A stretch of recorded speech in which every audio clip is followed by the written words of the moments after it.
पीके की राहुल गांधी और तेजस्वी यादव से अपील, बोले बिहार के युवाओं की लड़ाई का नेतृत्व अगर वो आकर करते हैं तो मैं उनके पीछे खड़ा हो जाऊंगा। पटना जन सुराज के सूत्रधार प्रशांत किशोर ने रविवार को गांधी मैदान स्थित गांधी मूर्ति के नीचे अपने आमरण अनशन के चौथे दिन एक महत्वपूर्ण प्रेस वार्ता की। इस मौके पर उन्होंने बिहार में व्याप्त भ्रष्टाचार और प्रशासनिक विफलताओं के खिलाफ अपनी मुहिम को और मजबूती से जारी रखने की बात कही। प्रेस वार्ता के दौरान प्रशांत किशोर ने स्पष्ट रूप से कहा, यह आंदोलन किसी एक व्यक्ति का नहीं है, बल्कि यह बिहार की खराब व्यवस्था के खिलाफ है।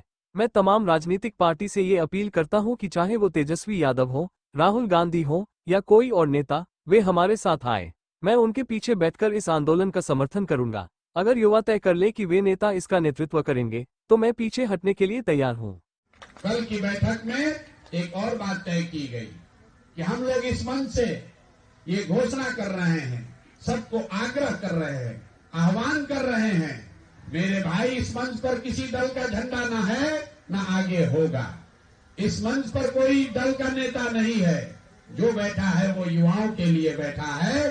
तो चाहे वो कांग्रेस के नेता राहुल गांधी हो, राजद के नेता तेजस्वी यादव हो या दूसरे कोई भी दल का नेता हो, मेरे भाई हमारी आपकी राजनीति चलती रहेगी, लेकिन इन छात्रों का आह्वान है, इनके साथ आइए।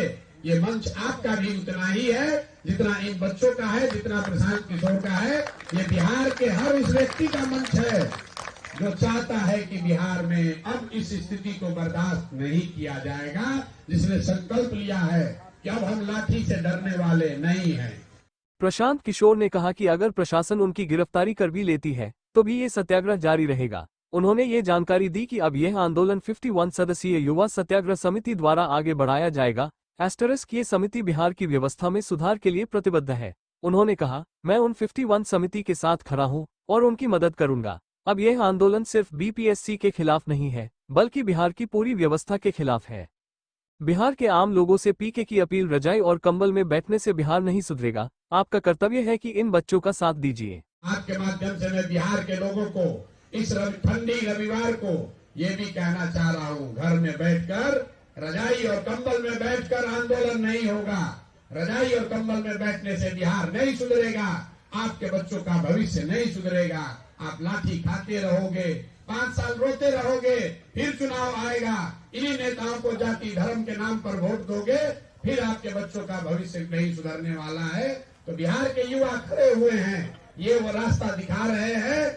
आपका हमारा ये कर्तव्य है, इन बच्चों के साथ खड़े होइए, इन बच्चों के साथ खड़े होइए।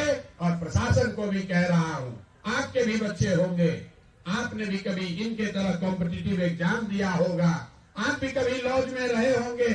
मेरे भाई, जब इन पर लाठी चलाते हो तो वो दिन भी याद रखो जब आप टिफिन खाकर कोचिंग करके अभ्यर्थी थे और आप नौकरी में आना चाहते थे।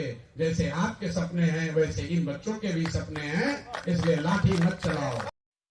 प्रशांत किशोर ने साफ कहा, हमारा संघर्ष एक युवा नेतृत्व वाली जनशक्ति के रूप में जारी रहेगा।